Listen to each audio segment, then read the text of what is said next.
What is the purpose of Black History Month? Do you know who actually fought in the 1930s to have any type of time set aside for the accomplishment of Black folks here in America? Do you know, I have to get this off my mind because I always try to check myself. I apologize. I got so busy. Do you know I forgot that this was Black History Month? But I'm thankful because see I have a professor, a street professor. You know, although I went to a European college, I have a street professor who told me, you got your European education, now what about your African education? So he stays on me about the different things, and he said that we need to recognize Carter G. Woodson, especially his book, The Miseducation of the Negro. It doesn't matter what we call a person of my hue. It matters what they answer to and what they do. So when we observe Black History Month, we are not simply celebrating the past. We're honoring a man who insisted that history itself is a form of power. That man, Dr. Carter G. Woodson, often called the father of Black history, was a scholar, educator, and the son of a formerly enslaved person, in fact, parents, who understood something America refused to admit: a people who are denied their history or denied their future. In 1933, during the height of segregation in the United States, Woodson published a book titled The Miseducation of the Negro. Understand what we're talking about here? The miseducation of the Negro could, in my estimation, be likened to missing the bus, missing the plane, but missing the whole education of a people. In it, he made a bold and uncomfortable argument. He said Black Americans were not failing because they lacked education, but because they had been educated to misunderstand themselves.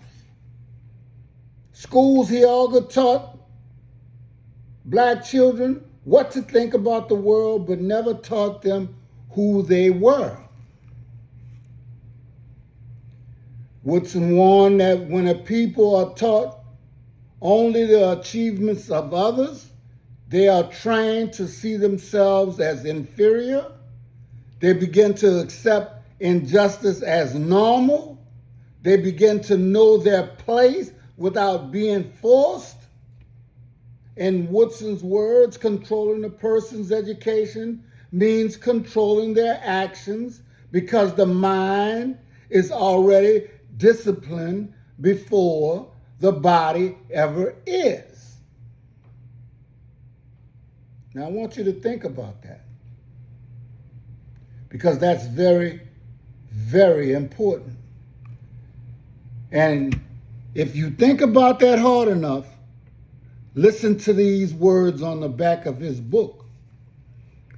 When you control a man's thinking, you do not have to worry about his actions. You do not have to tell him to stand here or go over there or yonder. He will find his proper place and he will stay in it. You do not need to send him to the back door he will go without being told. In fact, there is no back door. If there isn't a back door, he will cut one out for his special benefit.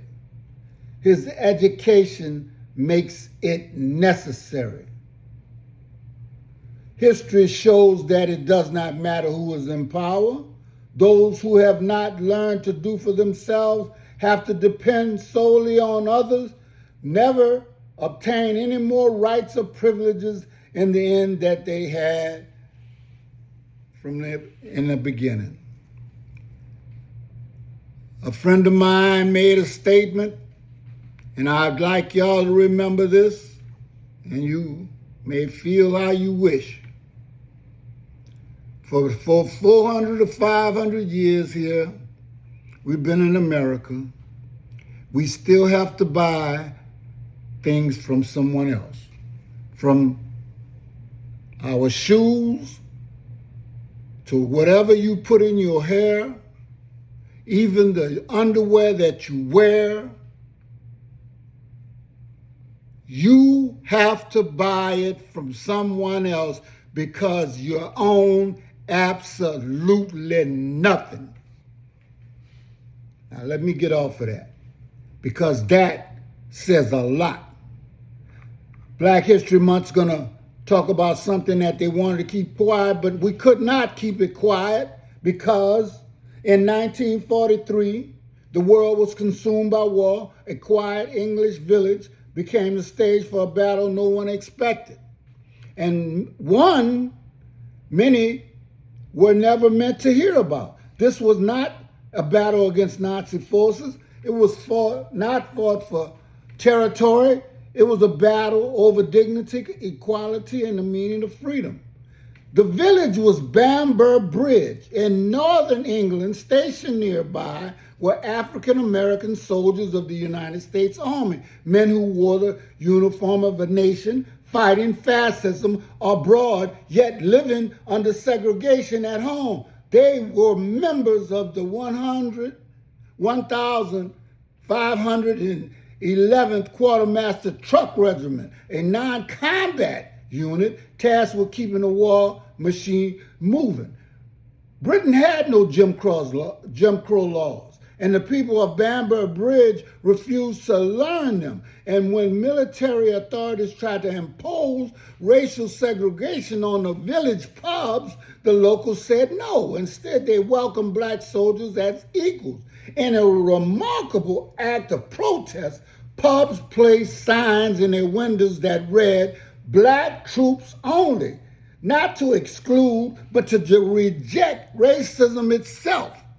On the night of June 24, 1943, that moral stand collided with military authority. White American military police attempted to arrest black soldiers over a minor uniform issue. One soldier, but he was with many soldiers.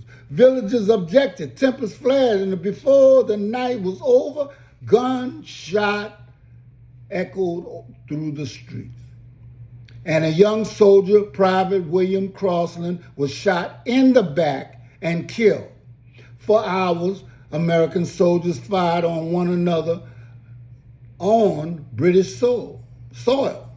By morning, the fighting had ended, but the injustice had only began because dozens of black soldiers were arrested, many of them convicted of mutiny, and was sentenced to years in prison. Not a single white military police officer or person was charged. The story was buried. Wartime censorship ensured that it would fade from public memory. For decades, few outside Bamburgh Bridge knew what happened.